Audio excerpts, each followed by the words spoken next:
The action potential, the movement of an electrical impulse down a neuron, is an essential component of how nerves work and what nerves do. So let's dive into this little detail and cover the action potential and how it works. So, I want to start off with the sodium-potassium ATPase. Sodium-potassium ATPase. This does three things. It's going to pump 3 sodium out. So it moves the sodium out of a cell.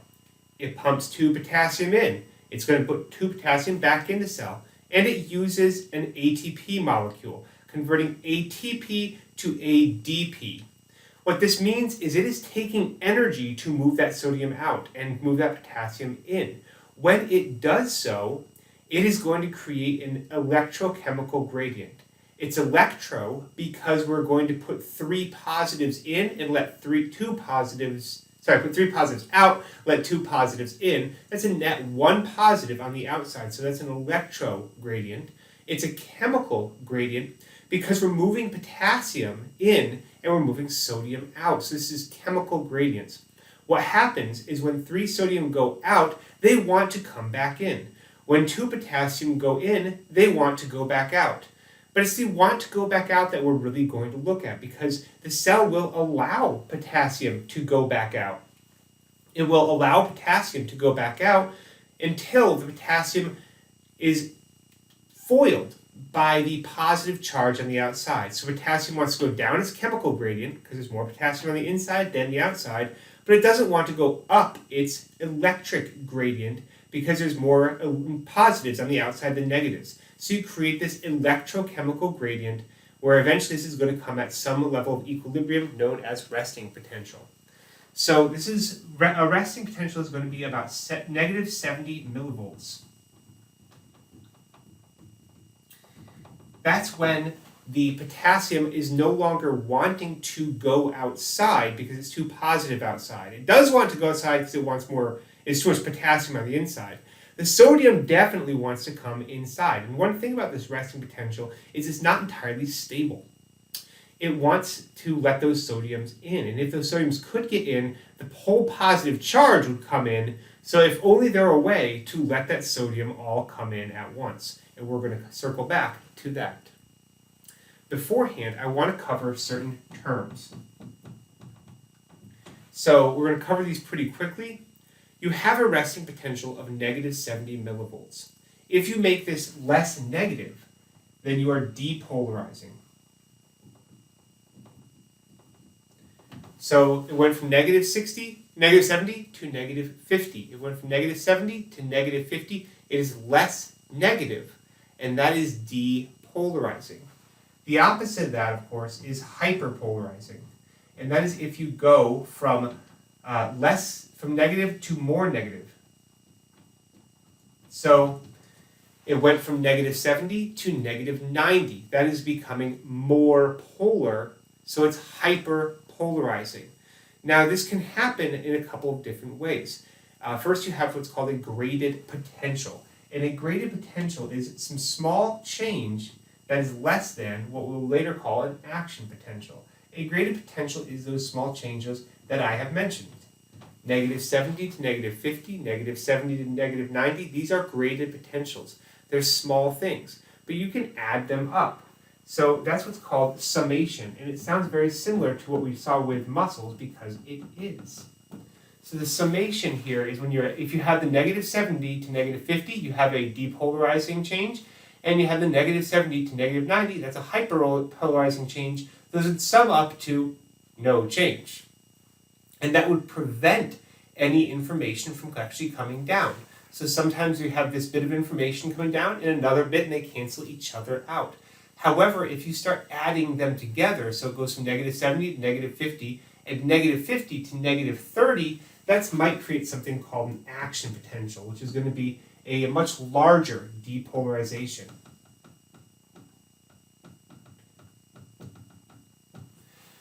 Is when the graded potentials are going to sum up above a certain thing known as threshold. Well, what does that threshold mean? it means that you're hitting that certain area where other things are going to happen. So you see how you've got this threshold being met, and then the action potential is generated. So here we see depolarizing, hyperpolarizing, summation, and threshold being met. When that threshold is met, something else happened in the cell to cause it to go all the way up to positive 10. What could happen that would make the cell go from negative 70 to positive 10? We've mentioned this before.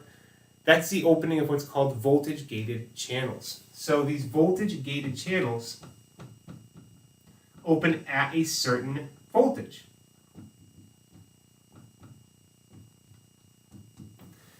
In this case, you have sodium voltage-gated channels. The voltage-gated sodium channels are going to allow the sodium to flood in if the voltage of the cell membrane is negative 50 or closer to 0 than negative 50. So you have a negative 15 and a depolarizing of 15 and a depolarizing of 15 that adds up to a depolarizing of 30. You're going to get all those voltage-gated sodium channels open, allowing lots of sodium back in. Now the voltage-gated potassium channels are very similar, but they let potassium out. If the voltage of the cell membrane is positive, which is when potassium is actually going to want to get out, because this now has an electrical reason and a chemical reason to get out of there. Both of these types of channels are only open for a short amount of time, very, very short amount of time. So we can see what happens here. You've got a depolarization event that is sufficient to trigger the voltage-gated sodium channels, allowing a flood of sodium to come in. And we see here is the voltage changes and goes up to about almost positive 30. Then you have the voltage-gated potassium channels open. And that allows those positive potassiums to leave. Now when the positive potassiums leave, the voltage actually goes back down. And when the voltage goes back down, you end up going back to closer to resting potential. Now of course, the potassium's on the outside, the sodium's on the inside. That's the opposite of what we want. Well, the sodium-potassium ATPase will restore those sodium and potassium gradients to where they should be. And that's why it takes a little while after that divot you see right after the action potential to get back to proper resting potential. And you can see during this whole time, the sodium-potassium ATPase, here showing that the orange line and the green line across a single integral protein, you can see that guy's always acting because the sodium-potassium ATPase is really always on. So that's going to allow, if you allow the sodium in, voltage goes up, turns up to positive 30. Allow the potassium out, the voltage goes back and it actually hyperpolarizes around negative 72. And then it goes back to normal by the actions of the sodium-potassium ATPase. And that's an action potential. That's how that works. Now, this is actually going to move down the cell in something called self-propagation. What happens here is the voltage-gated sodium channels trigger more voltage-gated sodium channels. And as they trigger these new voltage-gated sodium channels, you end up with this moving down the neuron's axon. It's faster than simple diffusion, but a little slower than an actual electrical impulse. And this won't go backwards, so it'll move a positive charge in one direction because the voltage-gated sodium channels, once open, can't open again. So they have that short period where they're open, they've already let the sodium in, and you can't reopen them when they're already open.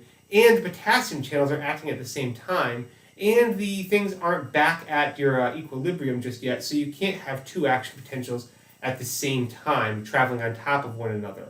But you can, once you have reestablished a certain resting potential, generate another action potential. So that's how self-propagation will move something unidirectionally down an axon towards the synapse at the end. Now you can have this, a refractory period, your absolute refractory period, you can't open the voltage-gated sodium channels when they're already open, and the relative refractory period while you're still restoring the membrane resting potential, allowing that potential to propagate in just one direction and not propagate itself backwards. Now how do you make it move faster? You rub cheetah blood on it. No. Myelination. what you're going to do is you're actually going to put other types of neurons called Schwann cells or oligodendrocytes, depending on what part of the nervous system you're in. You put them around the axons, and you have this jumping of the impulse between what are called the nodes of Ranvier.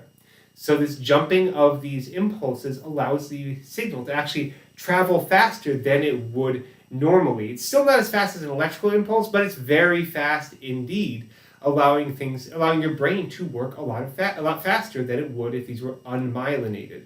And the spinal cord is also very myelinated. Now, what happens if you surround these axons with these Schwann cells or oligodendrocytes? Well, they turn white, and you can actually see where these axons are as white matter. We call that the white matter. The gray matter, it's a lot of dendrites all together and cell bodies together. And the white matter are these bundles of axons that are just moving together and bringing this impulse this way or this impulse that way. It's a whole super highway of information as these myelinated neurons self-propagate action potentials down their axons to bring a signal to the synapse at the end. And that signal can start a depolarization or a hyperpolarization of another neuron.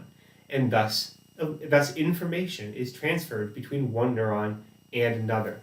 Now, there's a lot more to say about synapses and about neurotransmitters, but we're not really going into detail in that during this lecture or in this class. However, we will return to the brain in the third part of this three-part series on neurons.